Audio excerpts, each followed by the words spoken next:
Olá pessoal, tudo bem com vocês? Bom dia, aqui quem fala é o professor Robert. Hoje a gente vai fazer a correção do primeiro descritor referente à matriz da prova que vocês vão fazer aí, né? Tanto as avaliações do Estado, que são as avaliações do CEAMA, né? Quanto a prova do IDEB, que é o Índice de Desenvolvimento da Educação Básica, que é feito aí de 2 em 2 anos. Eu postei para vocês há algumas semanas atrás um pouco do histórico, né, dessa prova e também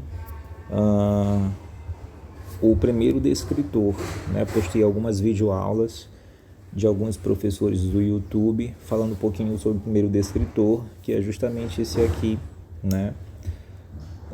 Localizar informações explícitas em um texto. Algo explícito é algo que está o que, gente? Aparente, né?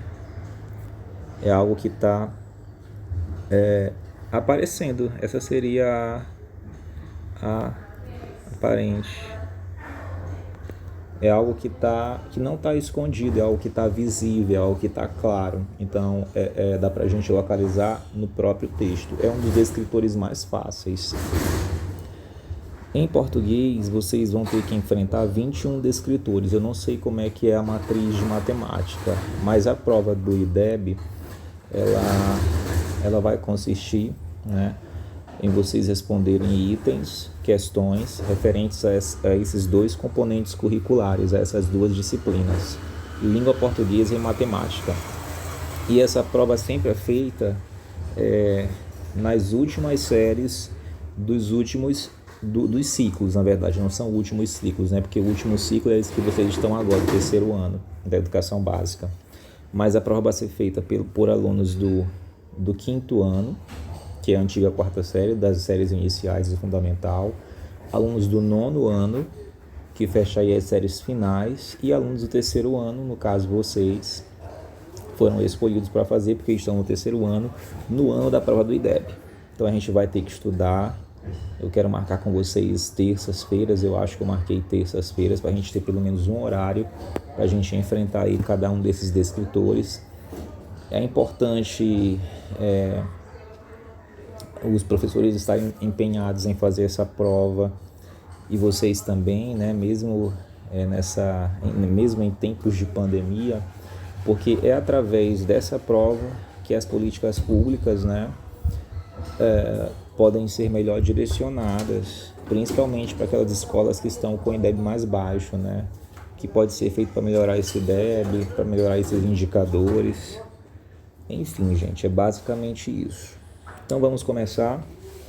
Aqui eu tenho um texto, eu vou ler para vocês, sem mais delongas, né? Vamos localizar essas informações explícitas em cada um desses textos, em cada uma dessas questões. Aqui só tem descritor 1. Por que milho não vira pipoca? Não importa a maneira de fazer a pipoca. Sempre que se chega ao final do saquinho, lá estão os duros e ruidosos grãos de milho que não estouraram. Essas bolinhas irritantes, que já deixaram muitos dentistas ocupados, estão com os dias contados. Cientistas norte-americanos dizem que agora sabem por que alguns grãos de milho de pipoca resistem ao estouro. Há algum tempo, já se sabe que o milho de pipoca precisa de umidade no seu núcleo de amido, cerca de 15% para explodir, mas pesquisadores da Universidade Purdue descobriram que a chave para um bem-sucedido estouro do milho está na casca.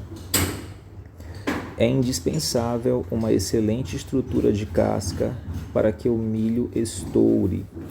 Cascas danificadas impedem que a umidade faça a pressão necessária para que o milho vire pipoca. Se muita umidade escapar, o milho perde a habilidade de estourar e apenas fica ali, explica Bruce Amaker, um professor de Química Alimentar da Purdue.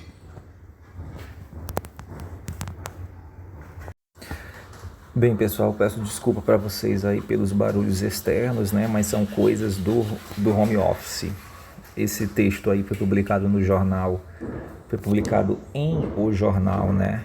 O Estado de Minas, no dia 25 de abril de 2005. E a pergunta é: para o milho estourar e virar pipoca é preciso que? Lembrem que vocês estão diante do descritor 1. Essa informação está explícita no texto. O que é preciso para o milho estourar e virar pipoca?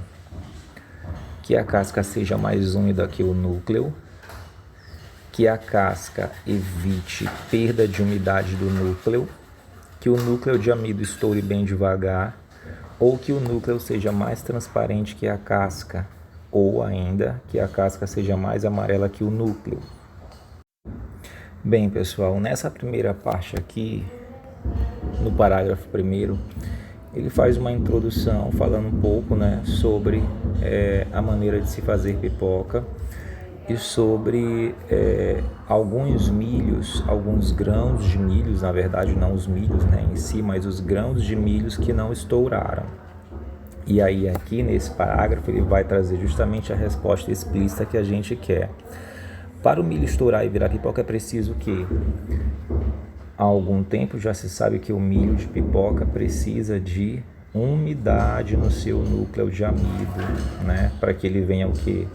Explodir. Ele precisa de pelo menos 15% de água para que ele vire pipoca. Então essa aí é a nossa resposta, que está bem aqui na letra B. A casca evite perda de umidade. Pelo menos aí, na verdade, 15%, né? Já sabe que o milho de pipoca precisa de umidade no seu núcleo, pelo menos 15%. Então, para que esse grão vire pipoca, é preciso que tenha pelo menos um pouquinho de água no núcleo, né? Desse grão de milho. Não sei se vocês marcaram outra alternativa, né? Mas era só vocês localizarem essa parte bem aqui, porque como eu falei, a informação está explícita. Esse descritor é um dos mais simples. Vamos avançando, que à medida que a gente for praticando, vocês vão entendendo e vai ficando um pouco mais fácil, né? Porque a excelência vem com a prática. Isso é em tudo, né, gente? A gente tem aqui agora um próximo texto. Namoro. O melhor do namoro, claro, é o ridículo. Vocês dois no telefone. Desliga você, não, desliga você, você. Então vamos desligar juntos. Tá, conta até 3. 1, 2, 2,5. Ridículo agora, porque na hora não era. Porque na hora não era não. Na hora nem os apelidos secretos que vocês tinham um para o outro, lembra? Eram ridículos.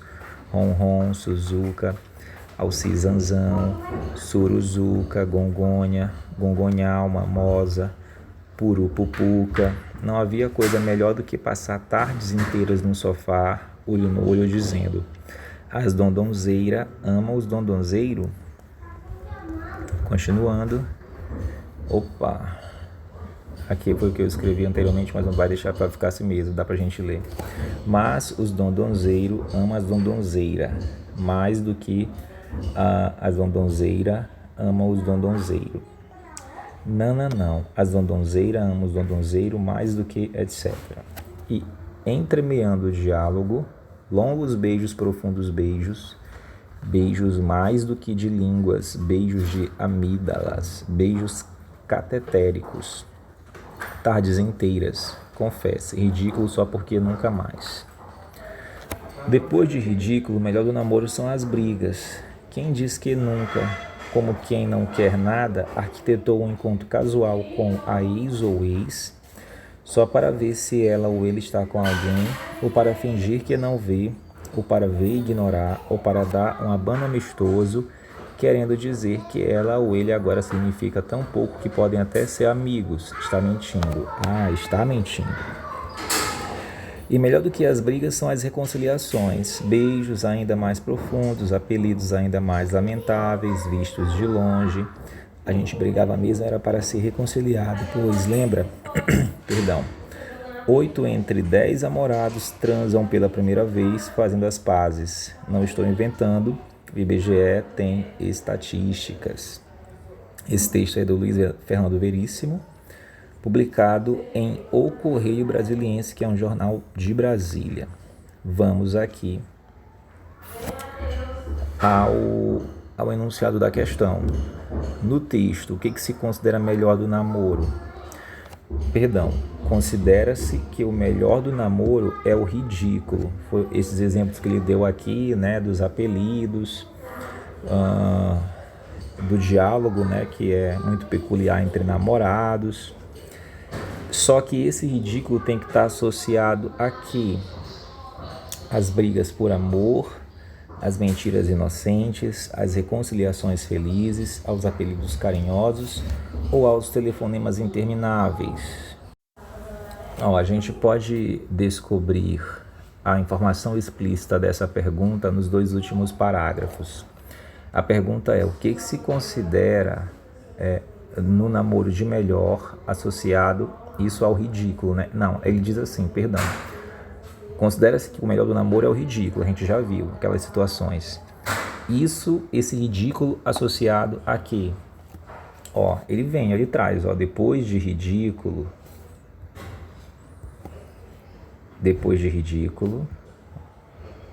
o melhor do namoro são as brigas. E aí tem até uma informação lá que ele fala, né, na letra A, as brigas por amor, mas não é isso que ele traz aqui.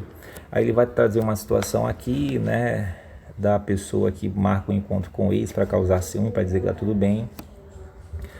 Só que depois ele vem, ele diz algo melhor do que as brigas associado a esse ridículo. E melhor do que as brigas são as reconciliações. Então, a letra C, ela tem a informação explícita referente a esse enunciado. É por isso que é preciso, né, ler o texto uma vez, 2 vezes, né? Tem pessoas que conseguem numa segunda leitura, até pessoas numa primeira leitura fazer uma compreensão e interpretação textual precisa, mas nem todo mundo é assim. É melhor seguir a regrinha de fazer pelo menos 2 leituras, né? Uma leitura mais superficial para entender um pouquinho do que o texto quer dizer, para tematizar esse texto, saber o que ele está falando.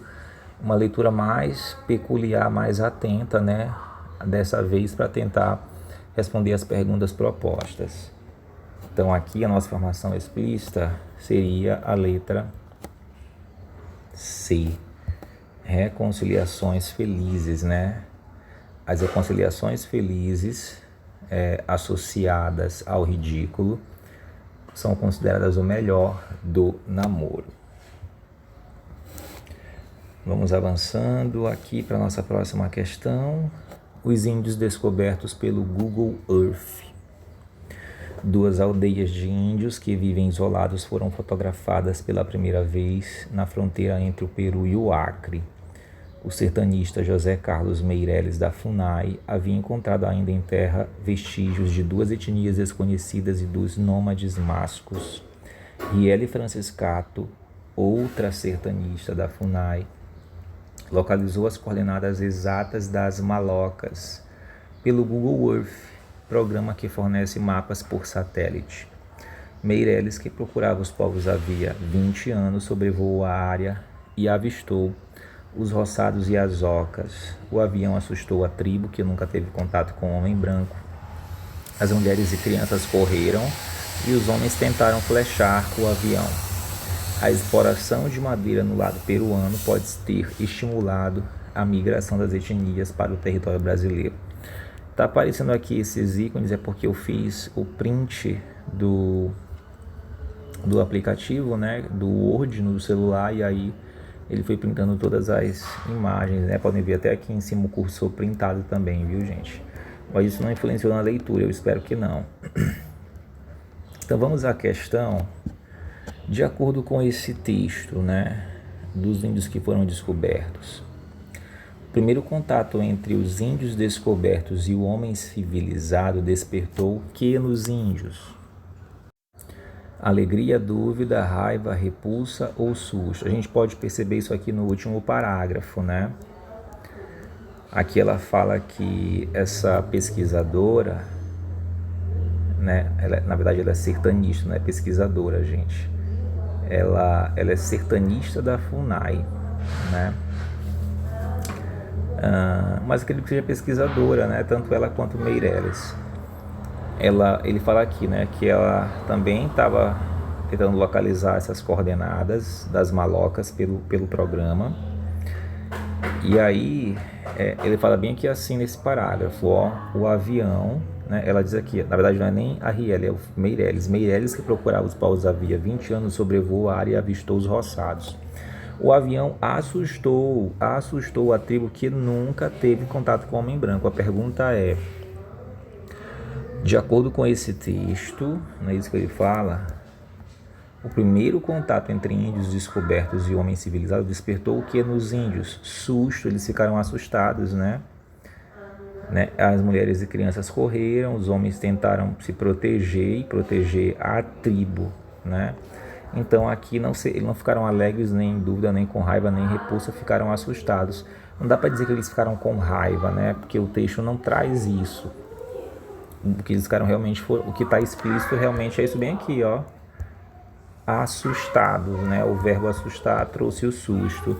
Então a nossa resposta seria essa letra E. A informação explícita que a gente pode localizar no texto. Vamos avançando, porque existem muitas questões. Meditação. Para meditar, o homus modernos ocidentais cruza as pernas, deixa as costas eretas, os braços relaxados, concentra a atenção num ponto e assim imóvel, em pensamento e ação, liga a televisão. Ulisses Tavares.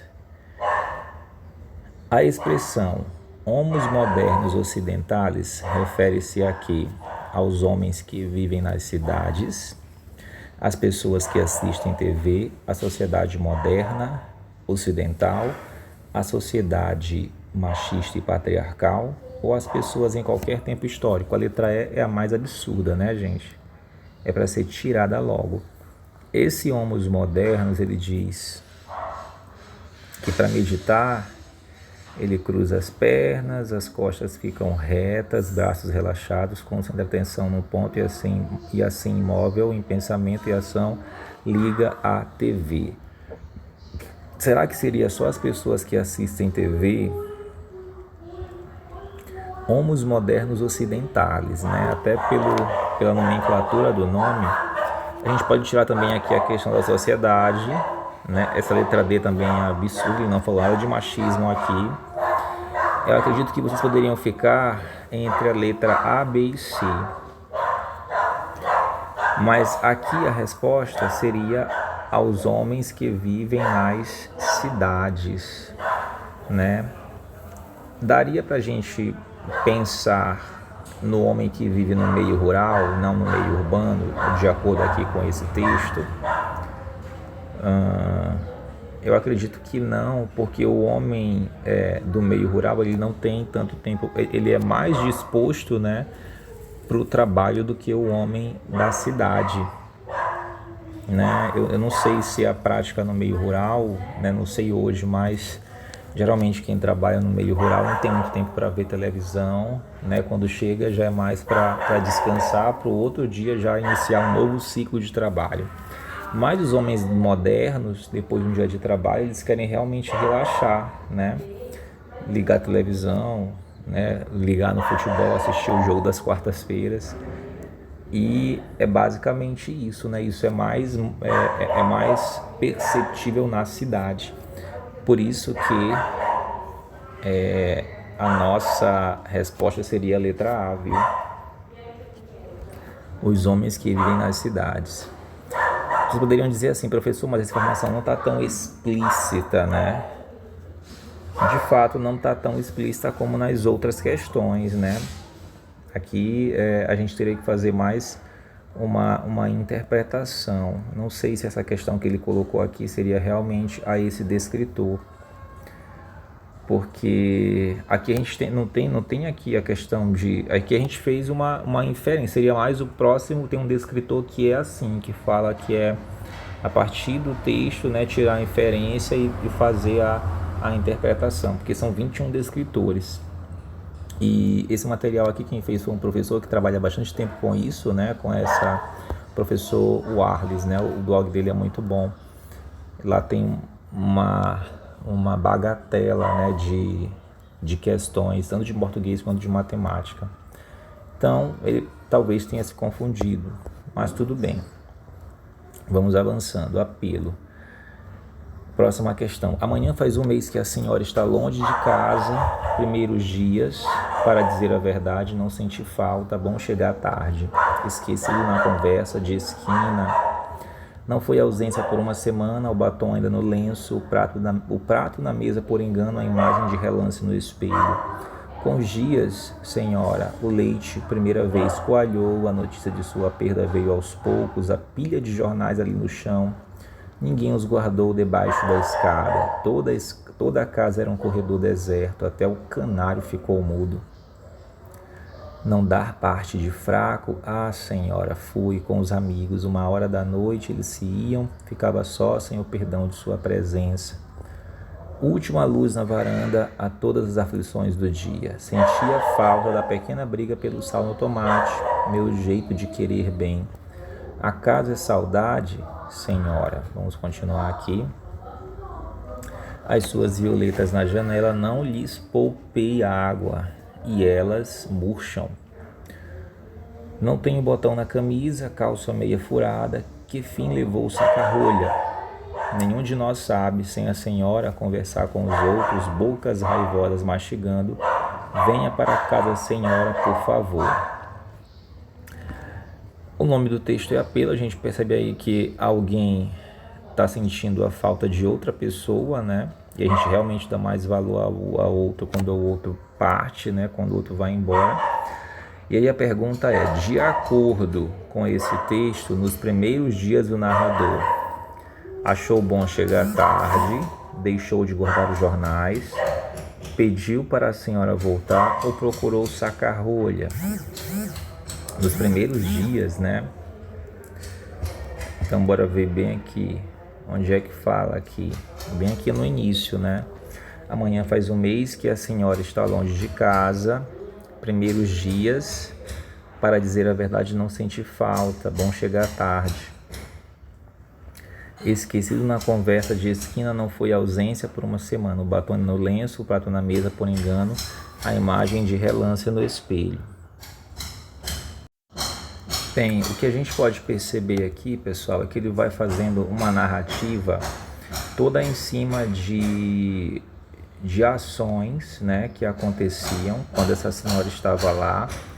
E ele vai deixando bem claro que ele sente falta, né? Ele vai, depois que ele falou aqui da questão de não ter sentido falta porque chegou tarde, porque ficou na conversa da esquina, ele foi na hora relatando tudo aquilo que trazia à mente dele, né, o contato com essa senhora.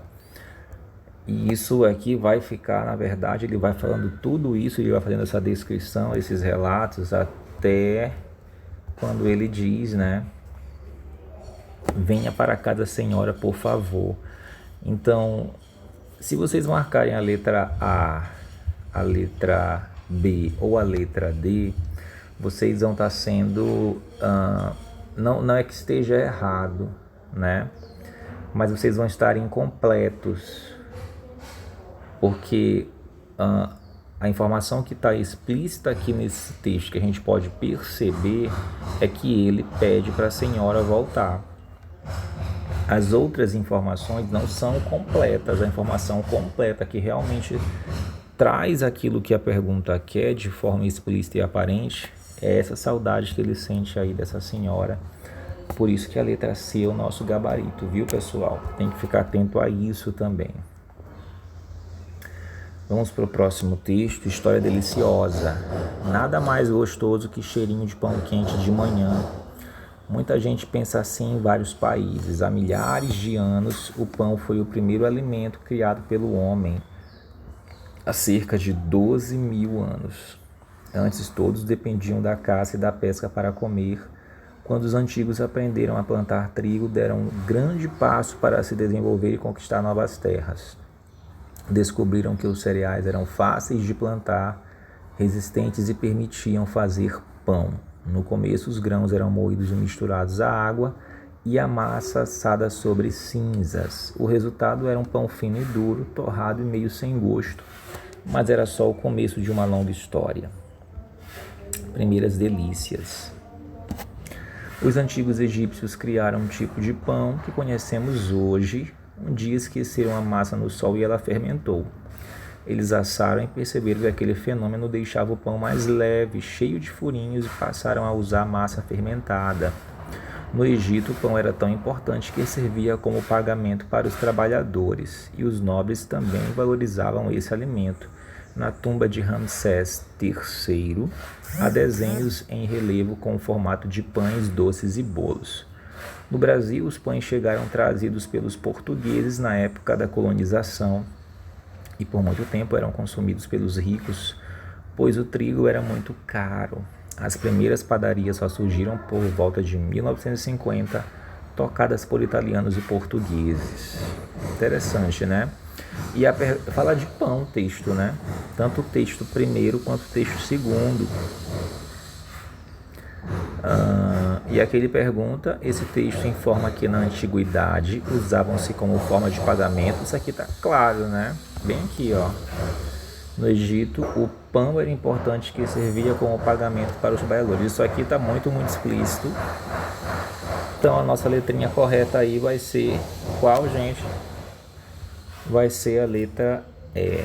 E com isso, a gente fecha a nossa videoaula de hoje. Ixi. Letra E, quero marcar a letra E.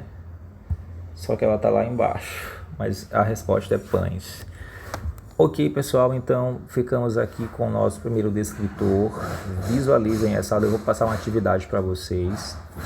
Mas eu não vou passar, porque se eu passar eu vou querer corrigir, mas eu preciso que vocês pratiquem. E a gente tem nossas aulas ainda, né? Nosso conteúdo do terceiro ano para trabalhar, porque tem Enem ainda. Se não for, esse ano vai ser ano que vem.